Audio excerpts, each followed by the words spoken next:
Walker and Arctos are two of the stars of the Highland Wildlife Park, and their enclosures are the biggest on the site. The reserve and zoo set in the Cairngorms National Park is home to all sorts of wildlife, but with that comes a need for support.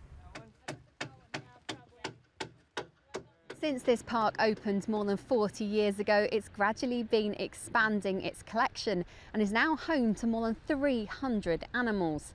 But every year improvements need to be made to the site and new enclosures built, which is where these reserve units come in.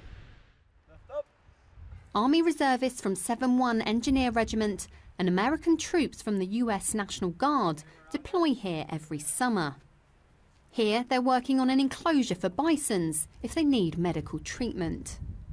We've dug the trenches out, we're putting the trees up for the bison enclosure, and down here you can see the guys, the way we're fixing it.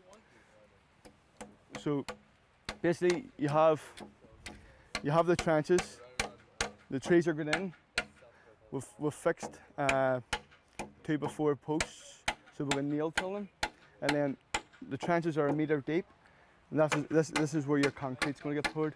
So once all the concrete's poured, 24 hours later we'll start taking all our straps off the wood, and it'll all stay in place, and then it'll be a backfill for the grass and all to grow again.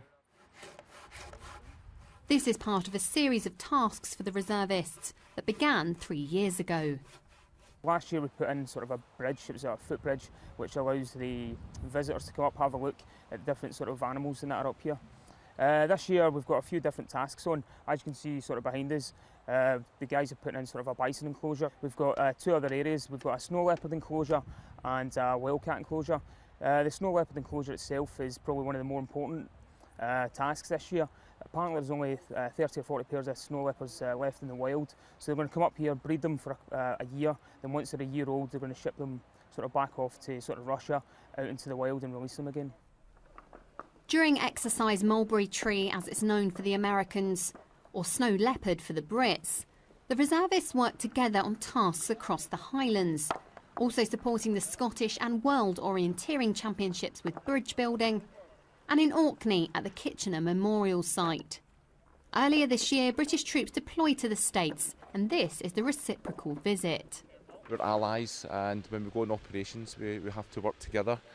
So this gives us an opportunity to allow our command and control structure and also our soldiers an opportunity to see how the Americans are structured and how they do their work, especially given the fact that we're engineers, they're engineers as well, so we can see their techniques and what they do. We have different shops that do dedicated jobs.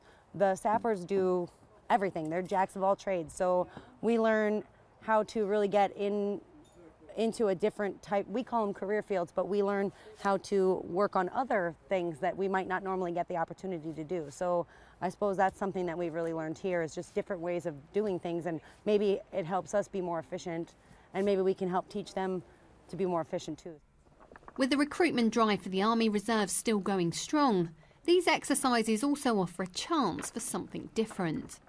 I love being in the reserves just because you can go into the squadron, everybody is an engineer there, but you have so much input from the outside as well. Like, we were on a task the other day, if a vehicle breaks and we have no mechanic, then someone happens to be a mechanic from the outside. I'm a physio student, so I get tortured if people have injuries and things like that. But it's just really nice to be able to do something a little bit different from your normal job. Continuing the relationship that's built up over years of joint operations overseas, it's home projects that now benefit, as these British and American reservist engineers give a little something back to their communities. Ali Gibson, Forces News in the Scottish Highlands.